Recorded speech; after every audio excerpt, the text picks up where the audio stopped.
Assalamualaikum warahmatullahi wabarakatuh. Perkenalkan, saya Muhammad Fikar Behaki dari kelas manajemen B semester 2.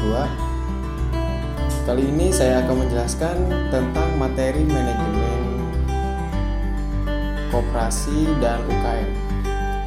Yang pertama-tama di sini saya akan menjelaskan tentang apa sih itu pengertian manajemen.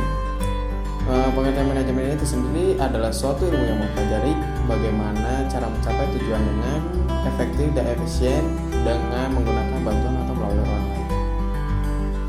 Menurut para ahli yang atas namakan George Terry mendefinisikan bahwa manajemen adalah suatu proses tertentu yang terdiri dari perencanaan, perorganisasian, pelaksanaan, dan pengawasan penggunaan suatu ilmu dan seni. Terus selanjutnya di sini saya akan menjelaskan tentang pengertian manajemen koperasi. Pengertian manajemen koperasi tersendiri adalah dapat diartikan sebagai suatu proses untuk mencapai tujuan melalui usaha bersama berdasarkan asas kekeluargaan. Dengan kata lain, bahwa sukses tidaknya suatu organisasi koperasi tergantung dari komitmen para seluruh anggotanya. Untuk mencapai tujuan koperasi perlu diperhatikan dari sistem manajemen yang baik agar tujuannya berhasil, yaitu dengan diterapkannya fungsi-fungsi manajemen. Jadi intinya pengertian manajemen dengan manajemen koperasi itu hampir sama. Cuma kalau manajemen koperasi itu hanya menyangkutnya dengan berdasarkan asas kekeluargaannya. Kalaupun misalnya pengertian manajemen itu sendiri berdasarkan bantuan orang lain. Terus di sini ada mencakup ke fungsi manajemennya. Fungsi manajemen ini terdiri dari 4, yaitu ada planning, organization, actuating, sama controlling. Dari 4 tersebut ini planning ini apa sih? Ya, planning ini kan perencanaan ya. Jadi kita harus merencanakan, menetapkan suatu cara untuk bertindak sebelum tindakan itu sendiri dilaksanakan. Jadi kalau misalkan kita merencanakan ingin membuka manajemen ini, kita harus rencananya itu harus matang dulu, tersusun tata gitu kan, untuk perencanaannya bagi organisasi dalam rangka mencapai tujuan gitu. Terus yang kedua itu ada perorganisasian.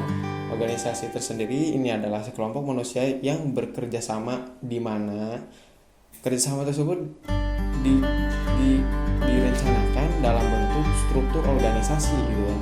Namanya juga kan organisasi itu kita harus membuka manajemen itu kan harus berkelompok, ada sistem organisasi. Buat apa? Karena buat supaya kita tuh tidak bekerja sendiri gitu kan.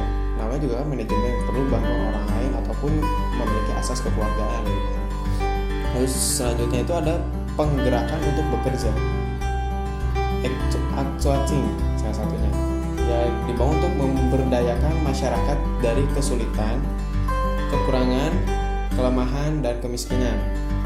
Ya, misi ini sangat erat kaitannya dengan pola pengaturan kelembagaan dari masyarakat.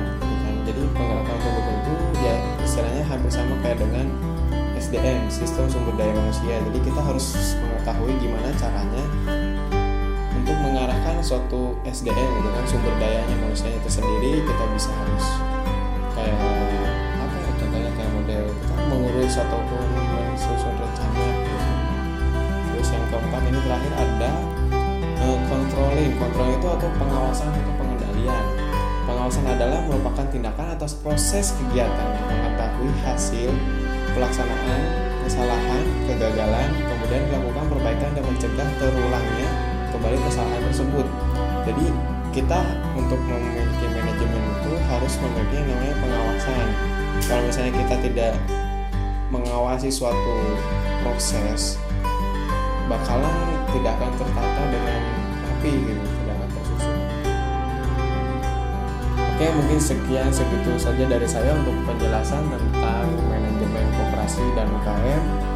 Selebihnya mohon maaf kalau bila saya ada salah kata ataupun penjelasan tentang manajemen koperasi dan UKM, karena saya masih mahasiswa dan saya juga masih belajar. Saya juga masih ingin lebih tahu lebih dalam tentang manajemen koperasi dan UKM. Selebihnya mohon maaf. Wassalamualaikum warahmatullahi wabarakatuh.